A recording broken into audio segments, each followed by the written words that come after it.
귀한 찬양 감사합니다. 이제 성경 말씀을 봉독하겠습니다. 오늘 우리에게 주시는 하나님의 말씀은 구약 성경 사무엘하 10장 1절부터 19절까지의 말씀입니다. 사무엘하 10장 1절부터 19절까지의 말씀 중에 1절부터 5절 그리고 11절부터 14절까지의 말씀을 함께 교독하시겠습니다. 1절입니다. 그 후에 암몬 자손의 왕이 죽고 그의 아들 하눈이 대신하여 왕이 되니 다윗이 이르되 내가 나하스의 아들 하눈에게 은총을 베풀되 그의 아버지가 내게 은총을 베푼 것 같이 하리라 하고 다윗이 그의 신하들을 보내 그의 아버지를 조상하라 하니라. 다윗의 신하들이 암몬 자손의 땅에 이르매 암몬 자손의 관리들이 그들의 주 하눈에게 말하되 왕은 다윗이 조객을 당신에게 보낸 것이 왕의 아버지를 공경함인 줄로 아시나이까?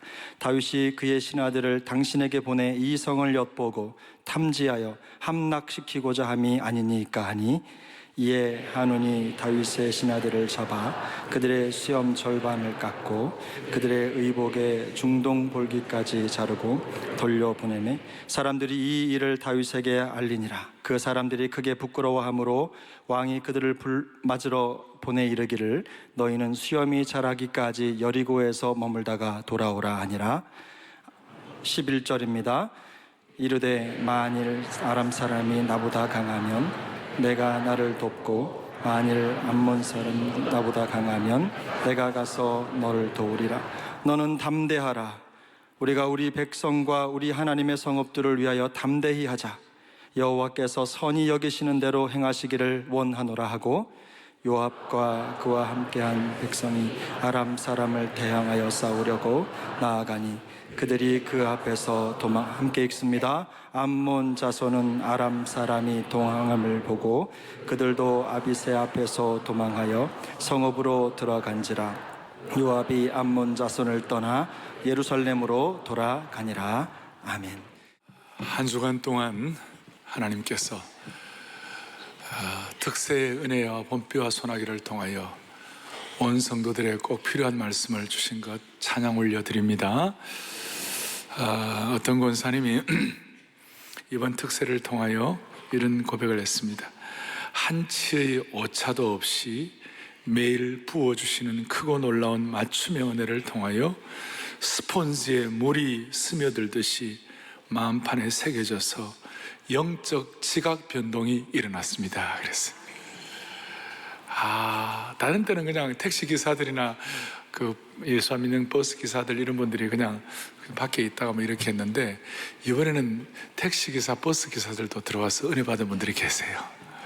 그리고 10여 년 전에 결혼한 지 10년이 돼도 아이가 없었는데 10여 년 전 특세에 기도하다가 하나님 아이들을 주셔갖고 그 아이가 10살이 돼갖고 특세 동지가 되어서 아빠와 함께 나와 은혜를 받는 거예요. 여러분은 보통인지 모르지만 그분들 가정은 너무 큰 축복이에요. 자, 이런 참 은혜를 주신 주님을 찬양하고 너무 감사한 일이죠. 오늘 그 특세 은혜를 가지고 믿음의 담대한 용사, 담대한 믿음의 용사, 우리가 믿음으로 모험하는 것에 관해서 조금 말씀을 나누도록 하겠습니다. 사무엘하 10장은 이 내용은 나름대로 이렇게 구약에 중요하기 때문에 역대상 19장에서 다시 한번 반복해서 이 내용을 조금 더 설명을 하고 있어요. 같은 내용이 나와 있어요. 자, 오늘 시작은 구조가 지난 사무엘하 9장의 앞부분의 구조와 비슷합니다. 사무엘하 9장 앞부분에 보면 지난번에 내가 요나단을 인하여 요나단의 그 자녀 자손에게 은혜를 베풀리라, 은총을 베풀리라 기억나십니까? 지난 주일날. 그런데 오늘 10장 2절에도 뭐라고 나와 있느냐, 이렇게 나와요. 10장 2절에 다윗이 이르되 내가 나하스의 아들 하눈에게 은총을 베풀되 그의 아버지가 내게 은총을 베푼 것 같이 하고, 그래서 다윗이 그의 신하들을 보내어 그의 아버지를 조문하러 갔다, 이런 내용이 나와 있습니다. 암몬의 왕국 가운데서 하눈이라는 새로운 왕이 등극을 하는데 다윗이 그걸 보고 좋게 여겨서 이렇게 그 아버지와 좋은 관계를 가진 것처럼 그 새로운 왕에게도 그런 은총을 베풀겠다, 이렇게 얘기를 했는데, 여러분 참 독특한 것이 이런 은총과 은혜에 대해서 어떻게 반응하느냐에 따라서 달라지는 것이에요. 지난주 무비보셋의 입장에서는 그걸 그대로 받아들였어요. 그냥 그대로 선의로 받아들이고 거리감도 있고 어떻게 보면 적대감이 있을 수도 있는데 그냥 그대로 잘 받아들여 가지고 무비보셋은 하나님의 은총을 받는 그런 하나의 실제적인 그런 사람이 됐어요. 근데 오늘 한우는 이렇게 다윗이 은총을 베풀겠다고 마음먹고 신하들을 보내어서 같이 조문하고 같이 이렇게 축복을 하고 싶었는데, 이제 3절 4절에 보면 그 암몬 그 왕국에 들어갔는데 신하들이 말이에요, 한운과 그의 신하들이 다윗이 보낸 이 사절단에 대해서 어떻게 생각했느냐, 이 사람들은 우리에게 은혜를 주려고 온 사람들이 아니라 우리나라를 염탐하고 우리나라를 갖다 스파이처럼 이렇게 와가지고 정보를 받아가가지고 우리나라를 정복하려고 하고 우리를 죽이려고 한다고 하는 이런 이상하게 왜곡되고도 꼬인 내용, 꼬인 이런 반응을 가졌어요. 그것으로도 끝나면 좋은데 왜곡되고 꼬인 감정을 가지고 어떤 일이 벌어졌느냐, 4절에 이 한운이 다윗의 신하들을 잡아가지고 그들의 수염의 절반을 깎고 그들의 의복의 중동 볼기까지 자르고 돌려보냈다. 옛날에 남자들에게는 그 당시에 이 수염이 자기의 명예의 하나의 표현인데, 자기의 어떤 디그니티 어떤 그런 표현인데, 이걸 반을 잘라버리고 또 하체에 볼기를 드러내는 이런 일까지 했으니 얼마나 수치스럽겠어요. 이것은 다윗의 체면을 땅에 짓밟는 것이었고 인격을 멍들게 하고 다윗의 얼굴에 침을 뱉는 것과 같은 행위였어요. 너무나 수치스러워가지고 5절에 이제 이 일을 알고 난다 다윗이 그 수염 깎이고 볼기가 드러난 사람을 어떻게 하겠냐, 수염 자랄 때까지 기다리다가 머물다가 안타까운 마음을 가지고 잘 해결이 되면 다시 들어오게 하라, 그렇게 얘기할 정도였어요. 혹시 우리 가운데서 자신의 인격의 수염이 절반이나 깎이고 자신의 하체가 드러나는 같은 수치를 당해본 적이 있는지 모르겠어요. 특별히 가까운 사람으로부터 이런 취급을 받아보았는지요?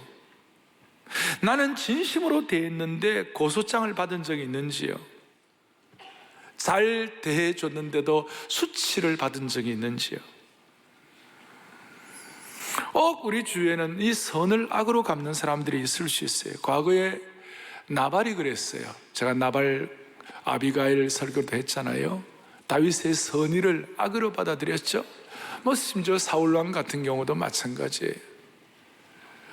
그리고 선의를 이렇게 악으로 갚는 것, 그래서 다윗이 이것이 참 이래 너무 안타까웠고, 시편 109편에 보면 109편 4절 5절에 보면 특별히 다윗이 이런 내용들에 익숙했기 때문에 이런 안타까움을 고백하는 거예요. 다윗의 고백이에요.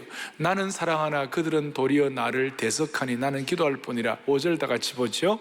그들이 악으로 나의 선을 갚으며 미워함으로 나의 사랑을 갚았다. 참 이런 안타까운 나발 같은 경우, 오늘 이런 암몬의 한운 같은 이런 일들이 일어나는 거예요. 더더구나 이제 이걸로 끝이 아니에요. 다윗 이제 이 사람들이 이렇게 해놓고 난 다음에 혹시 다윗이 자기들을 쳐들어오면 어떻게 하나 이런 어떤 생각들 때문에 연합군을 형성했어요. 그 다음에 그 암몬 사람들이 아람 사람들을 고용하고 10장 15절 16절 나오고 다윗과 싸우려고 한 것이에요. 자, 이럴 때 우리는 어떻게 해야 하나?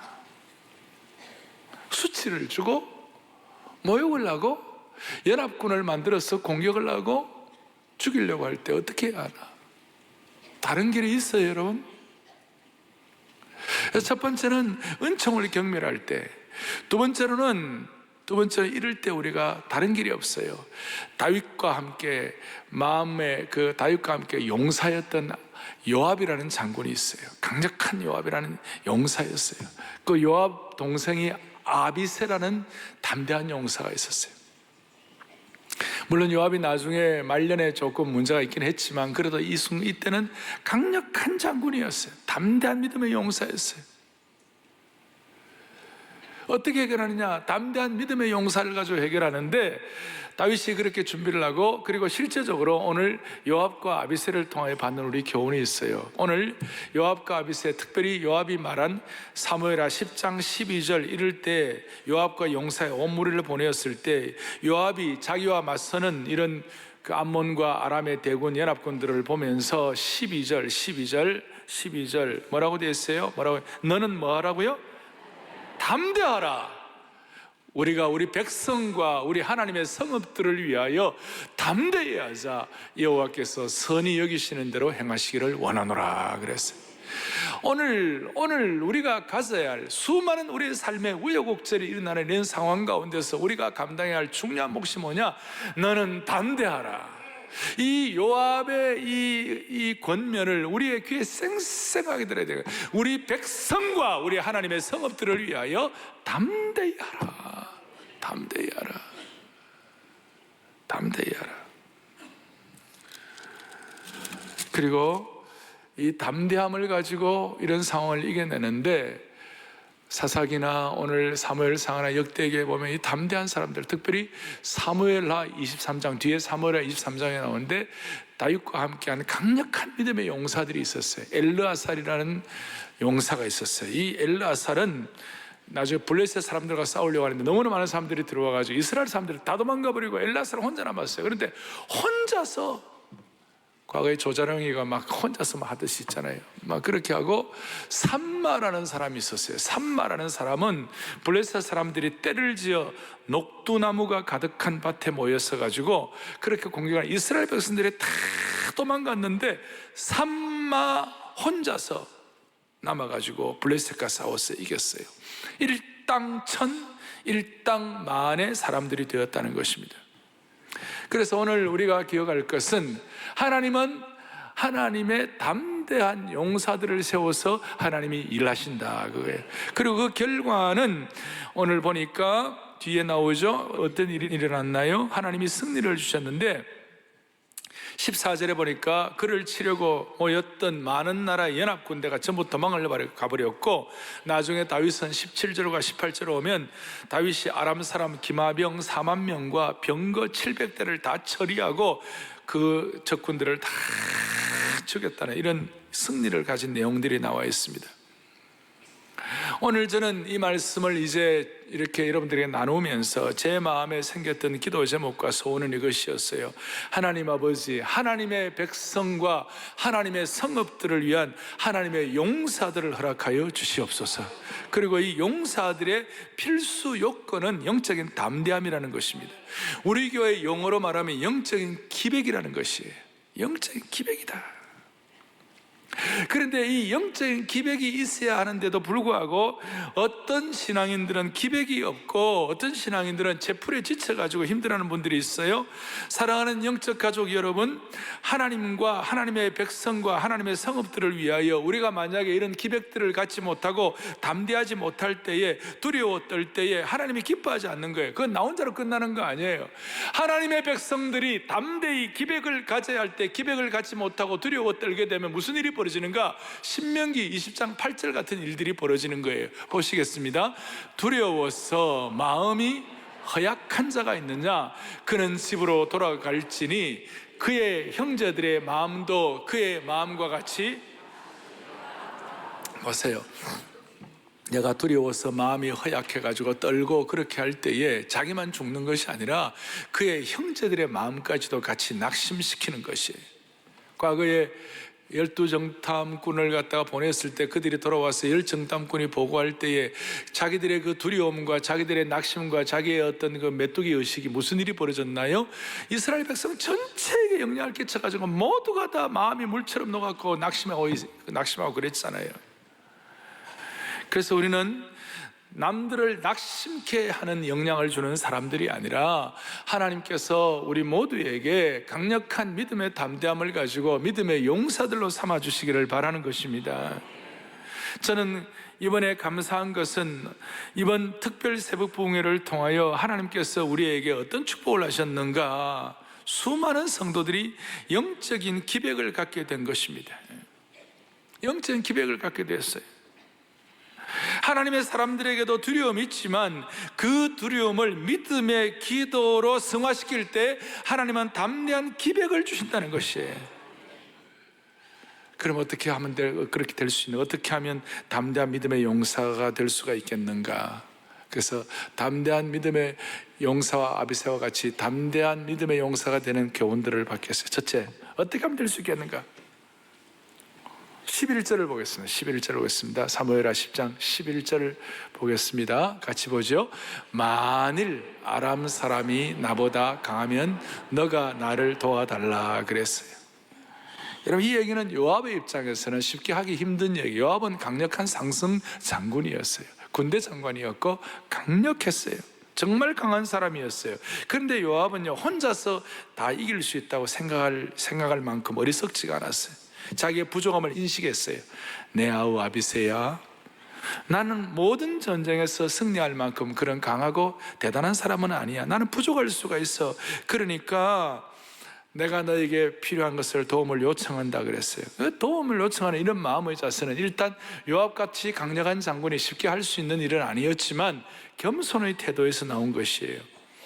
제가 늘 말씀을 드리지만 진짜 하나님 앞에서 이런 겸손한 자세를 가지면 하나님이 주시는 담대함이 생기는 것이에요. 아주 강력한 담대함이 생기는 거예요. 담대함이 생기는 거예요. 그래서 저는 하나님 나라 일꾼은 겸손과 실력과 영성을 가져야 한다. 글로벌 인재들이 그렇게 돼야 한다 말씀드릴 때가 있잖아요. 그리고 이 겸손을 말할 때 이 겸손은 세상에서 말하는 겸손이 아니에요. 이 세상에서 말하는 겸손은 이렇게 정의를 하죠. 겸손은 자기를 낮추는 것이다. 겸손은 남을 존중하는 것이다. 겸손은 허세를 부리지 않는 것이다. 이건 다 세상적인 겸손의 정의예요. 그러니까 이 세상의 겸손의 기준은 나와 타자와의 관계, 나와 타인과의 관계에서 성립이 되는 것이에요. 이런 의미에서는 저 혼자서 섬에 있는 분은 겸손할 이유가 없고 겸손의 의미도 없죠. 절해 고도에 있는 사람이 무슨 겸손이 필요하겠어요? 그런데 성경에서의 겸손은 타인과 나와의 겸손이 아니라 하나님과 나의 관계에서 겸손이 정리되는 것이에요. 야고보 4장 7절 좀 보세요. 7절 시작. 마귀를 대적하라.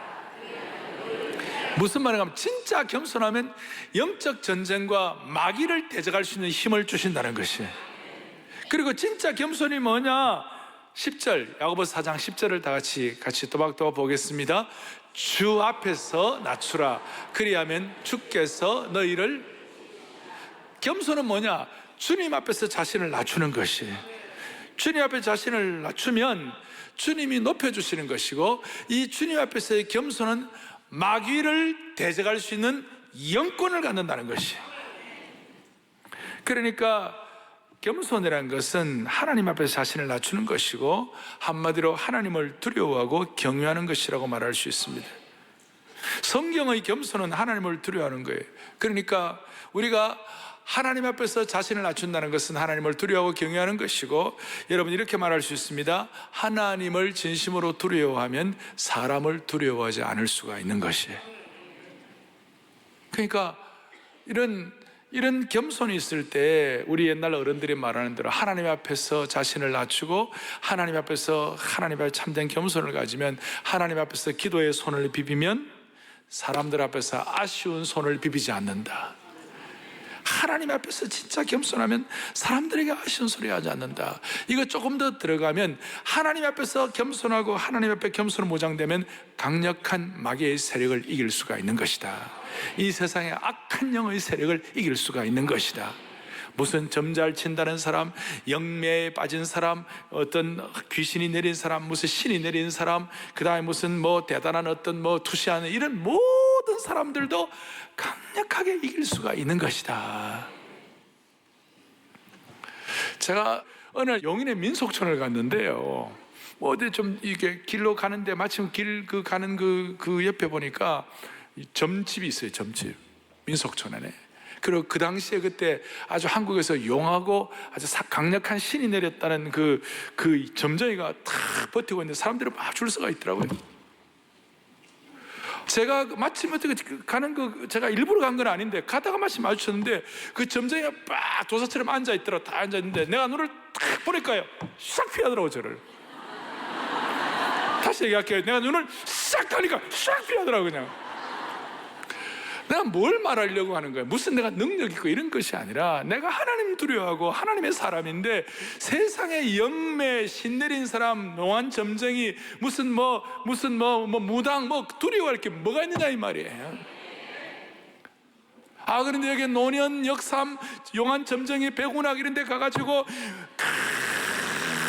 이렇게 좀 알려달라고 그러면서 우리 딸은 언제 결혼하면 좋겠냐고, 궁하면 누가가 맞겠느냐고, 그리고 저를 권사라고 말해주지 말아주세요 그러면서 있잖아요. 내가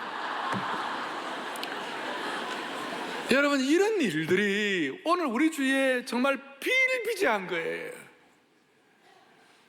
정말 자존심도 없느냐 말이에요. 신앙인들이 하나님 앞에서 우리는 하나님 두려워하는 사람들이고 하나님 앞에서 우리가 떠는 자이지 사람 앞에 떠는 자가 아니라는 거예요. 그래서 기독교의 복음이 들어가고 영적인 생명의 토대가 강건할수록 그 사회와 그 나라는 탄탄할 수밖에 없는 것이에요. 잘못 갈 수가 없는 것이에요.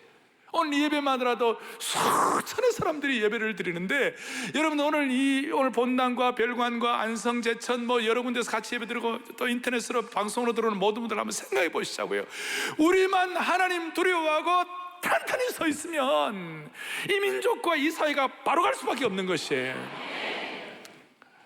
우리가 그런 마음을 가지고 영적인 담대함을 회복해야 할 것이에요. 거꾸로 하면 안 됩니다. 사람 앞에서 교만한 사람은 마귀 앞에서 벌벌벌 떨 거예요. 우리는 하나님 앞에서 자신이 겸손하고 오늘 요압이 얘기한 것처럼 내가 다 할 수 있지만 나는 부족한 사람이라고 하나님 앞에서 자신을 평가할 때에 하나님께서 담대함을 주시는 것이에요. 그 첫째는 겸손이에요. 하나님 앞에서 겸손이에요. 하나님 두려워하는 것이에요. 두 번째, 그럴 때 담대함이 생겨요. 두 번째로는 뭐냐? 11절 뒤에 이렇게 나와 있죠. 아까 앞부분에는 나보다 내가 나를 도와주고, 그 다음에 11절 뒤에 만일 암몬 자손이 너보다 강하면 내가 가서 너를 도우리라 그랬어요.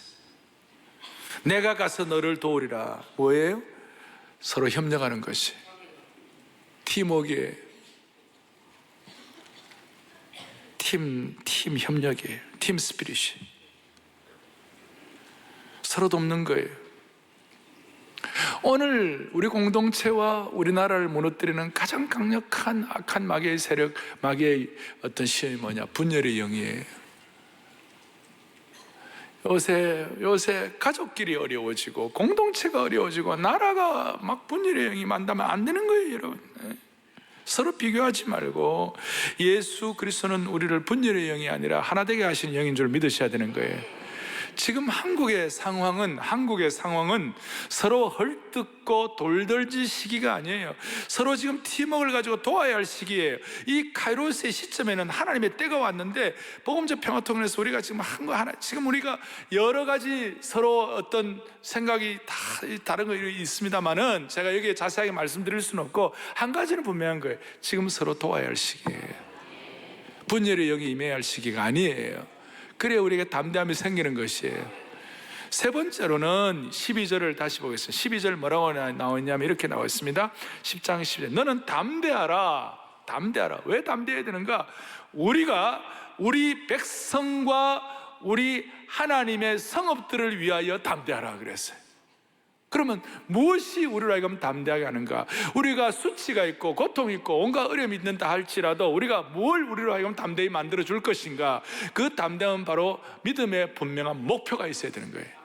믿음의 분명한 목표가 뭐예요? 하나님의 백성과 하나님의 성읍들을 위하여 나는 담대해야 할 것이다. 하나님의 백성과 하나님의 성읍들을 위하여 For our people and the cities of our God. 하나님의 성읍들, 하나님의 도시들과 하나님의 백성들, 요즘 우리식으로 말하면 사랑하는 우리 교우들과 우리 공동체를 위하여 우리가 한다라는 이 분명한 목표의식과 영적인 믿음의 목표의식과 방향이 잡히면 거기서 하나님 우리에게 담대함을 주시는 것이에요. 오늘 저와 여러분들 사랑하는 영가족 우리 온 교우들이 하는 여러분들의 섬김과 여러분들의 삶에 있어서의 분명한 생각은 내가 하는 이 일을 통하여 하나님의 사람들과 하나님의 공동체가 세워지게 하여 주십시오. 공동체 영광이 회복되게 하여 주시옵소서. 내 이 애씀과 수고가 내 자신만이 아니라 하나님의 나라와 하나님의 백성을 위한 것이 될 때에 하나님께서 영적인 담대함을 주시는 것이, 어려움과 장애물에 대해서 초점을 맞추는 것이 아니라 믿음의 목표를 가져야만 하는 것이. 그래서 바울은 감옥에 갇혀 있을 때라도 명확한 목표와 비전 때문에 담대할 수가 있었어요. 유진 피터슨 목사님은 예수님의 제자가 누군가? 예수님의 제자는 예수님에게 인생을 건 사람이라고 그랬어요. 우리의 목표는 예수 그리스도에 대한 인생을 걸 때에 하나님은 나에게 담대함을 주시는 것이. 오늘 다시 한번 사랑의 교회에 속한 모든 성도들, 영가족 여러분들의 믿음의 목표를 점검하게 해 주시기를 바랍니다. 믿음의 목표 분명하면 하나님 우리에게 담대함 주시는 것입니다. 오늘 이런 내용들이 다 중요하지만 이제 제가 네 번째 얘기하는 여기에 핵심이 있습니다. 이것이 뭐냐면 오늘 12절을 다시 12절 뒷부분을 보겠습니다. 너는 담대하라. 우리가 우리 백성과 우리 하나님의 성읍들을 위해 담대하자. 그 다음에 여호와께서 선히 여기시는 대로 행하시기를 원하노라. 여호와께서 선히 여기시는 대로 행하시기를 원하노라. 하나님이 지금 그들에게 당장 승리를 주신 것도 아니에요. 지금 어떤 당장 결과가 있는 것도 아니에요. 단지 하나, 하나님께서 선히 여기시는 방향이라면 나는 믿고 나아가겠다. 이것이 뭐예요? 믿음의 모험을 걸었어요. 리스크를 건 거예요. 모든 담대함은 오늘 이 시간 저와 여러분에게 실제적으로 우리에게 주어지는 담대함은 믿음의 모험을 통하여 일어난다는 것이에요. 오늘 믿음의 모험이란 건 여러분 잘 아시는 대로 에스더를 알 거예요. 죽으면 죽으리라 기억나시죠? 그 죽으면 죽으리라고 에스더가 강력하게 그런 소원을 가지고 그야말로 동족과 하나님의 영광을 위하여 막 자기 죽음을 각오하고 모험을 리스크를 걸었어요. 아하수에르 왕에게 그 호를 주어지지 않으면 나가면 사형이에요. 자기 죽음을 각오하고 나간 것이에요. 자기가 갖고 있는 어떤 증거를 가지고 나간 거 아니에요. 하나님의 음성을 당장 듣고 나간 것도 아니에요. 그냥 자기 마음속에 그렇지, 자기 나름대로 일반적인 지혜와 그 다음에 믿음의 기도를 통해서 그렇지, 나는 나아가야 죽으면 죽으리라. 그거예요. 그게 뭐냐면 12절 뒤에 있는 것처럼 여호와께서 선히 여기시는 대로 행하실 것이다. 그거 하나 믿고 나아가는 거예요. 이게 믿음의 모험이에요. 오늘 우리는 두 종류의 인생을 살 수밖에 없어요. 인생을 살다 보면 우리가 살아가는 동안에 내일 일 무엇이 일어날지 우리가 누가 알아요? 뭘 알아요? 야고보서 4장 14절 내일 일을 너희가 알지 못하는도다. 너희 생명이 무엇이냐? 너희는 잠깐 보이다가 없어지는 안개니라. 내일 일에 대해서 우리가 다 알 수 없어요. 앞으로 무슨 일이 일어날지, 한 달 뒤에 무슨 일이 일어날지, 여러분 내가 그냥 건강이 어떻게 될지, 또 우리의 삶에 무슨 어떤 우수 사례들이 많잖아요. 연세 드신 어른들은 어른들대로 노년에 대한 두려움이 있어요.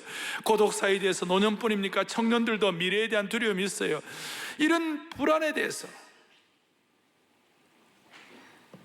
길을 걷다가 무슨 일이 일어날지, 우리가 먹는 음식에 치명적인 바이러스는 없는지. 그러면 우리는 사람은 늘 두 종류의 그런 두려움과 그런 걱정에 매여가지고 늘 사는 사람이 있을 수 있어요. 그래서 사람들은 신통방통 용하다는 점쟁이 앞에 가서 고개를 빼들고 어떻게 되겠나 물어보고 있는 거예요. 벌벌 떠는 거예요. 내일 일을 알지 못하고 내일에 대한 두려움과 내일에 대한 어떤 걱정 때문에 이걸 막 고민하는데, 이걸 해결할 수 있는 유일한 길이 하나 있어요. 다시요, 사람은 다 한계가 있고 내일에 대한 일을 알 수가 없어요. 그런데 예수 믿는 사람들은 이걸 해결할 수 있는 유일한 길이 딱 하나밖에 없어요. 그게 뭐예요? 믿음으로 모험하는 것이에요.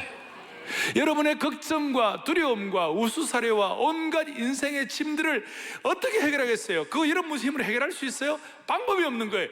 믿음으로 모험하는 것이에요. 믿음으로 모험하는 것 외에는 다른 길이 없다니까요. 내 인생을 늘 걱정하면서 짐지고 살 것인가? 아니면 내가 믿음으로 모험을 감행하여 믿음의 용사로 살 것인가? 그래서 가슴 뛰며 설레며 살 것인가? 아니면 짐지고 살 것인가? 둘 중에 하나예요. 그러면 또 저한테 질문해요. 목사님, 그러면 모험 걸다가 실패하면 어떻게 해요? 여러분 잘 말씀을 들으세요. 실패하면 어떡하느냐고. 실패도 하나님이 주신 기회예요. 실패하면 다시 일어날 수 있어요. 근데 굴복하면 영원히 길이 없어요. 우리는 굴복하는 자가 아니에요. 우리는 믿음으로 모험을 거는 자예요. 저는 일찍 제가 사역을 시작했잖아요. 막 16살 때 설교하고 20살 때 중고등학생 설교하고 만 23살 때 그 당시에 우리 청년대학부 모임에서는 큰 교회 규모의 그 모임에 제가 책임자가 됐어요. 수많은 우수사례 우여곡절이 있었어요. 근데 제가 좀 깨닫는 건 그거예요. 실패도 모험 거는 사람에게만 가능한 것이다. 그것 따라 가만히 있는 사람은 굴복하는 것이다. 많은 사람들이 개인적으로 모험을 한다는 것에 대해서 사람들 가운데 이런 사람이 있어요. 나는 하나님이 말씀하시면 그 이후에 순종하겠다. 그리고 하나님이 말씀하실 때 기다려요. 죽을 때까지 말씀 안 하시는 거예요. 하나님이 나에게 확실한 징표를 보여줄 때까지는 내가 꼼짝도 안 하겠다. 그런 분들이 계세요. 그게 또 신앙 좋아 보이는 것이고 어떻게 보면 좀 귀한 것 같기도 하지만 한편으로는요, 믿음의 모험이라는 입장에서 볼 때는 내가 책임져야 할 부분까지도 하나님께 떠넘기려는 마음이 숨겨 있는 거예요. 다시 얘기합니다. 에스더가 죽으면 죽으리라고 모험으로 결단하고 나갈 때까지 에스더에게 하나님이 무슨 특별한 징표나 응답을 하나님 말씀 주신 거 없어요. 다윗이 골리앗을 만나서 물맷돌을 들고 나갈 때 내가 골리앗을 죽이리라고 탁 나갈 때 하나님이 너 골리앗 죽이라고 하나님이 다윗에게 음성 준 것도 아니었어요. 응답 받은 것도 아니었어요. 그저 하나님이 주신 지혜와 하나님의 영광에 손상해 가는 것에 대해서 거룩한 분노를 가지고 결과는 하나님께 맡기고 믿음으로 모험을 걸고 돌진한 것이에요. 이 시대의 물맷돌을 가지고 우리가 돌진해야 할 일이 뭐가 있느냐고요. 우리가. 그리고 아무것도 안 하면 아무도 실패 안 해요. 아무것도 안 하면 아무 실패 안 해요. 서양 속담에 배가 항구에 있을 때는 가장 안전해요. 하지만 배가 항구에 정박하는 그것 목표로 배를 건조하진 않았어요. 배는 항해를 해야 되는 것이에요. 항해를 하다 보면 파도도 만나고 폭풍우도 만나고 일이 있을 수 있어요. 그러니까 우리가 주님 앞에 서는 그날까지 우리가 그냥 안정을 택해야 할 것인가? 그러나 그 안정이 얼마나 오래 가겠어요? 그 가운데서 우리는 끝까지 믿음으로 모험을 감행할 것인가? 히브리서 11장에 믿음의 모험을 한 명예 전당의 이름들이 쫙 나와 있어요. 거기에 모세나 거기에 하나님의 백성들이 많은 이름들, 드보라, 사사, 입다, 기드온. 그래서 오늘 저와 여러분이 어떻게 하면 믿음의 용사가 될 수가 있겠는가? 어떻게 하면 영적 야성을 가지고 영적 담력을 가질 수 있겠는가? 다른 길이 없어요.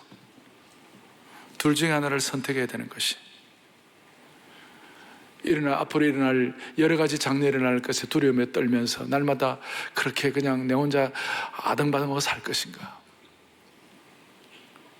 아니면 하나님께 믿음으로 모험하고 그 길을 갈 것인가?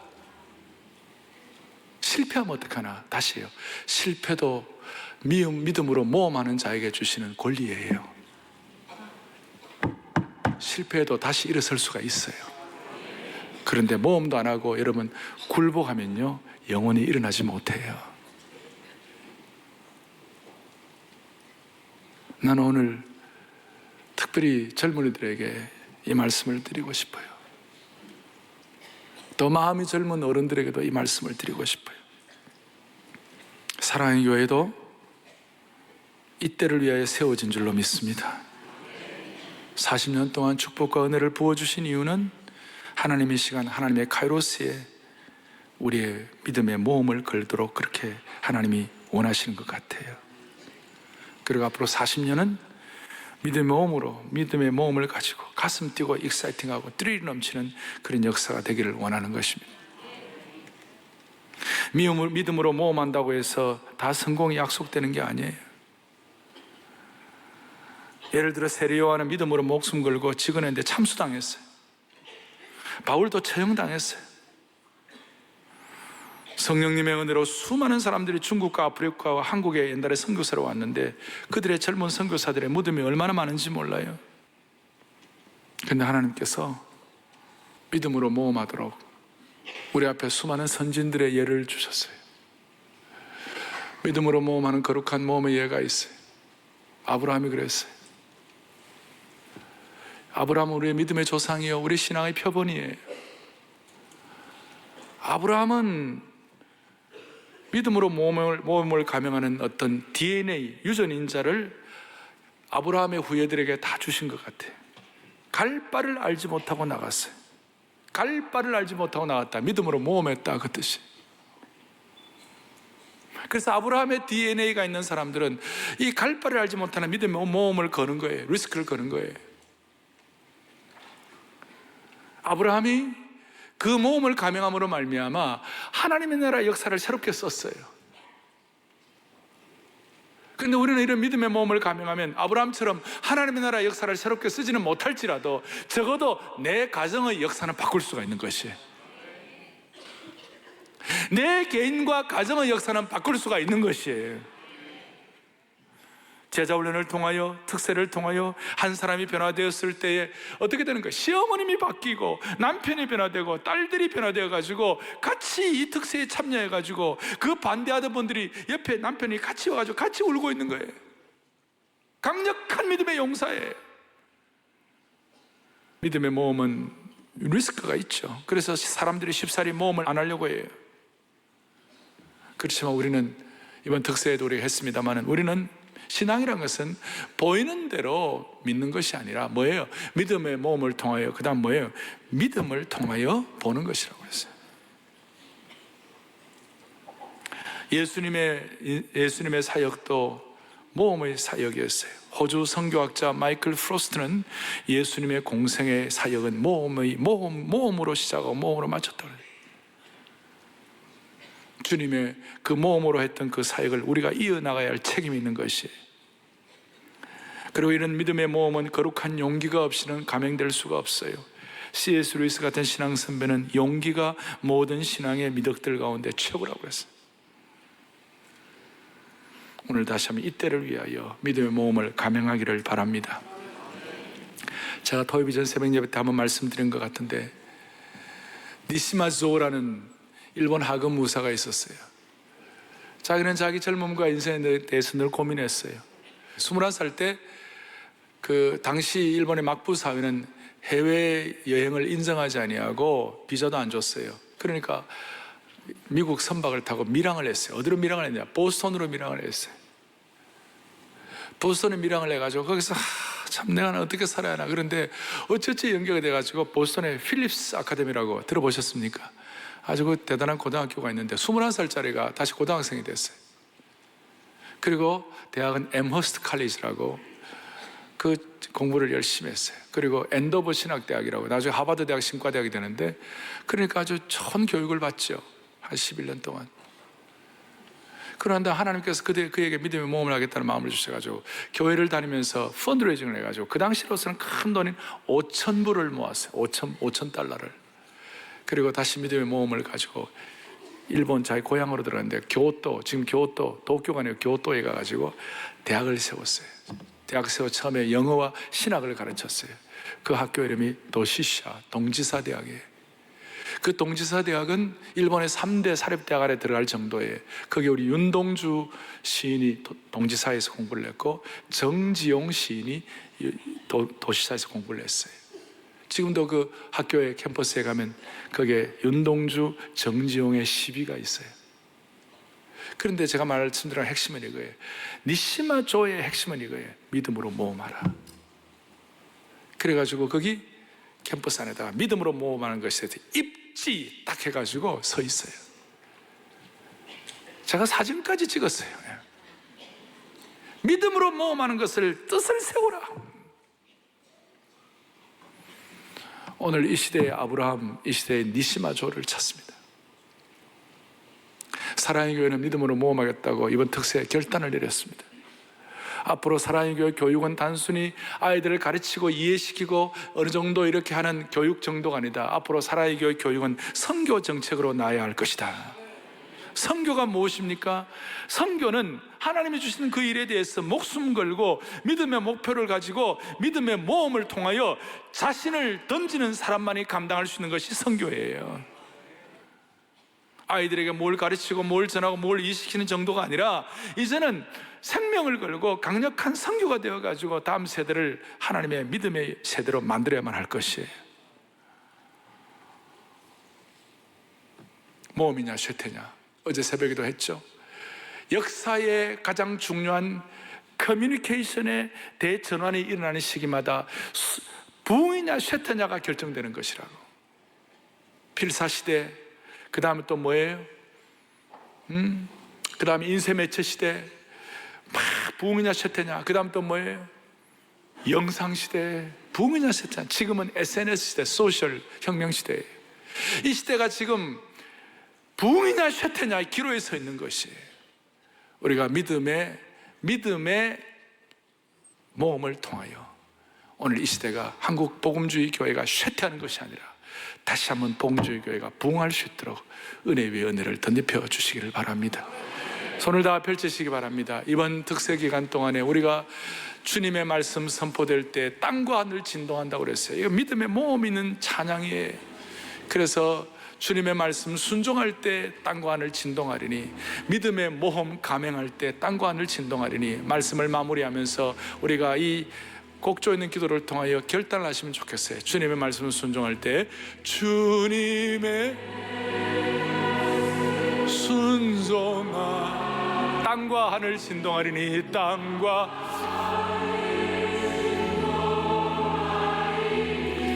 나의 사랑 고백,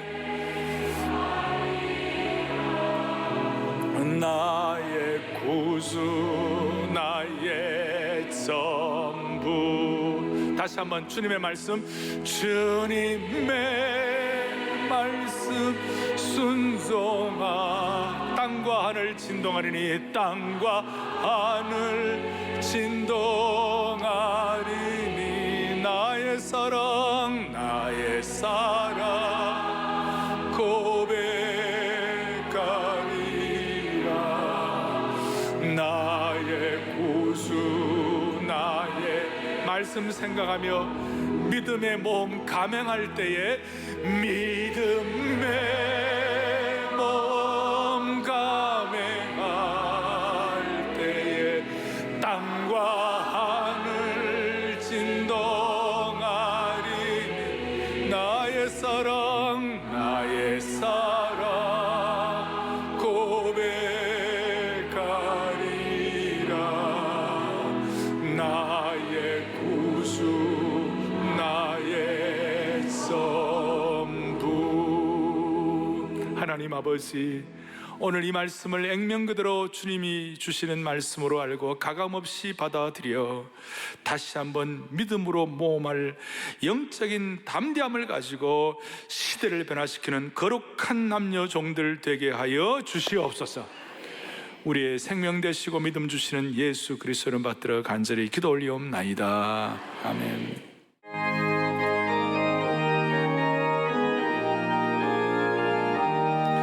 주 믿는 사람 일어나 다 힘을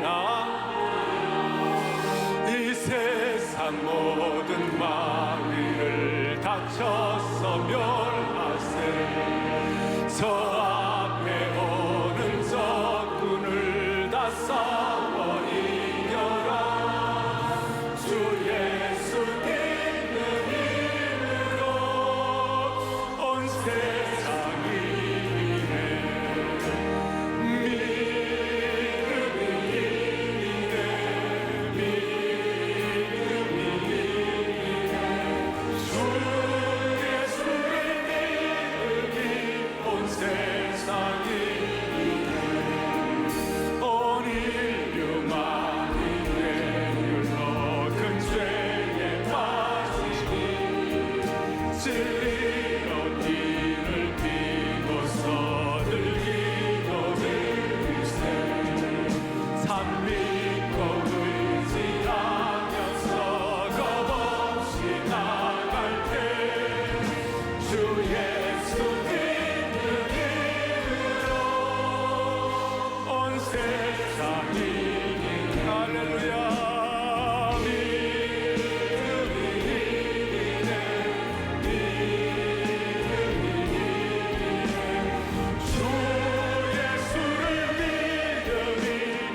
지난 12일부터 17일까지 16차 봄 특별 새벽부흥회가 진행됐습니다. 특별 새벽부흥회 기간 동안 90대 셔틀버스가 운행됐고 새벽 4시 30분 집회 시작 전부터 은혜를 사모하는 영가족들이 본당의 자리를 가득 채웠습니다. 특별 새벽부흥회 첫날 오정현 담임 목사는 오베데돔의 참된 복을 내리신 주님만을 믿고 집중하며 개인과 공동체의 모든 기도 제목을 응답받도록 성도들과 함께 간절하게 찬양하며 은혜 내려주실 하늘의 문을 열었습니다. 원천 침례교회 김효셉 목사는 모세의 손자인 요나단이 우상의 제사장이 된 안타까운 계보를 예로 들며 가정의 제사장인 아버지와 믿음을 계승할 아들이 하나님 앞에 바로 서야 하고 가정 예배가 회복돼야 한다고 강조했습니다. 미국 필라 안디옥 교회 호성기 목사는 사흘 동안 말씀을 전했는데요. 20대 회심 이후 눈물로 기도하고 응답받았던 삶을 간증하며 깊이 있는 귀한 말씀을 전했고 성도들은 말씀을 들으며 생명의 새 언약이신 예수 그리스도만을 의지하고 각 가정을 선교지로 삼아 우리 자녀를 선교사로 양육하며 하나님과 친밀한 교제를 나누는 기도의 습관을 가지기로 결심한 기회가 됐습니다. 더 사랑의 교회 이인호 목사는 두려움을 내려놓고 기도로 구한 것을 받았다고 믿을 때 주님이 손을 잡아주신다는 말씀을 전했습니다. 오정현 담임 목사는 후 집회 시간에 말씀을 전한 강사와 Q&A 시간을 가지며 은혜를 나눴고 교회와 나라를 위한 공동 기도 제목으로 성도들과 함께 마음을 모았습니다. 마지막 날에는 한주교회 김태훈 목사가 복음을 소통하라는 주제로 말씀을 전했고 오정현 담임 목사는 요한복음 20장 본문으로 말씀을 전하고 특세를 통해 다음 세대들이 언약의 세대로 세워져 생명 비상하는 역사가 일어나기를 바라며 생명잔치를 마무리했습니다. 매일 새벽 주여 8찬 예방 기도를 올려드리며 마음을 모은 사랑의 교회 영가족. 말씀의 은혜를 마음 깊이 새기며 간절하게 기도한 것처럼 교회의 모든 무거운 짐이 벗어지고 온 성도들의 기도가 응답되며 언약의 세대가 세워지기를 소망합니다.